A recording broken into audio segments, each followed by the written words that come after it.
ಇನ್ನು ಈ ಮತ ಕಳವು ವಿಚಾರಕ್ಕೆ ಸಂಬಂಧಪಟ್ಟಂಗೆ ರಾಹುಲ್ ಗಾಂಧಿ ನಿನ್ನೆ ಹಾಕಿರುವಂತ ಹೈಡ್ರೋಜನ್ ಬಾಂಬ್ ಅವರು ಹೇಳ್ತಾ ಇದ್ರು ಹೈಡ್ರೋಜನ್ ಬಾಂಬ್ ಹಾಕ್ತೀನಿ ಅಂತ ಹೊಸ ಆರೋಪವನ್ನ ಮಾಡಿದ್ದಾರೆ ರಾಹುಲ್ ಗಾಂಧಿ. ಲೋಕಸಭೆ ಆಯ್ತು, ಈಗ ವಿಧಾನಸಭೆನಲ್ಲೂ ಕೂಡ ಅಲ್ಲೂ ಕೂಡ ಕರ್ನಾಟಕದ ಒಂದು ವಿಧಾನಸಭಾ ಕ್ಷೇತ್ರದ್ದು BR ಪಾಟೀಲ್ ಪ್ರತಿನಿಧಿಸುವಂತ ಆಳಂದ ಕ್ಷೇತ್ರ. ಅವರ ನೇರ ಆರೋಪ ಏನು ಅಂತಂದ್ರೆ ಚುನಾವಣಾ ಆಯೋಗವೇ ಇದಕ್ಕೆ ಸಾಥ್ ಕೊಟ್ಟಿದೆ. ಸಾಲು ಸಾಲು ಆರೋಪಗಳನ್ನು ಮಾಡಿದ್ದಾರೆ. 6,000 ವೋಟ್ಗಳ ಡಿಲೀಟ್ಗೆ ಪ್ರಯತ್ನ ಪಡಲಾಯಿತು, ಅದು ಗೊತ್ತಾಯಿತು. ಅದಾದ್ಮೇಲೆ ನಿಲ್ಲಿಸಲಾಯಿತು. ಗೋದಾಬಾಯಿ ಹೆಸರಲ್ಲಿ ಒಂದು ಅಜ್ಜನ್ನು ಕೂಡಿಸಿ ಮಾತಾಡಿಸಿದರು, ಮತವನ್ನು ಅಳಿಸಲಾಯಿತು.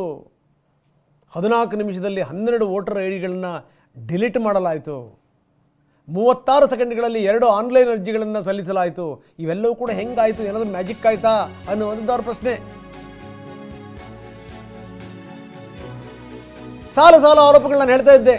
6,000 ವೋಟ್ ಡಿಲೀಟ್ ಮಾಡಿದ್ದು, ಇಷ್ಟು ನಿಮಿಷದಲ್ಲಿ ಇಷ್ಟು ವೋಟ್ಗಳನ್ನು ನಡೆಸಲಿಕ್ಕೆ ಪ್ರಯತ್ನ ಪಟ್ಟಿದ್ದು, ಒಂದಿಬ್ರು, ಒಬ್ಬ ಪುರುಷ ಒಬ್ಬ ಮಹಿಳೆ ಇಬ್ರು ಮಾತಾಡಿದ್ದು,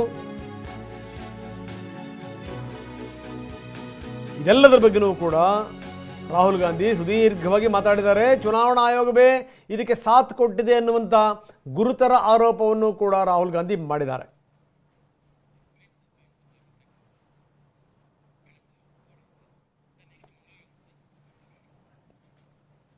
ಸೊ ಇದು ಸಂಗತಿ. ನಾವು ಪಾಯಿಂಟ್ಗಳನ್ನು ತೋರಿಸ್ತಾ ಇದ್ದೀವಿ, ಎಲ್ಲೆಲ್ಲಿ ಏನು ಎತ್ತ ಅಂತ, ಯಾವ್ಯಾವ ರೀತಿ ಏನೇನು ಅಕ್ರಮಗಳಾಗಿದೆ. ಇದಕ್ಕೆ ನೇರವಾಗಿ ಇದಕ್ಕೆ ಚುನಾವಣಾ ಆಯೋಗವನ್ನೇ ಹೊಣೆ ಮಾಡಿದ್ದಾರೆ ರಾಹುಲ್ ಗಾಂಧಿ.